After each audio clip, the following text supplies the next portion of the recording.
చెప్పు పార్వతి. స్వామి,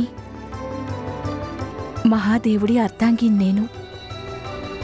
అయినా ఒక ఇల్లాలినే కదా. ఏ ఇల్లాలికైనా పరిపూర్ణత సిద్ధించాలంటే తనకి సంతానం కూడా ఉండాలి కదా. నాకు సంతానం లభించే అమూల్యమైన వరాన్ని ప్రసాదించండి స్వామి.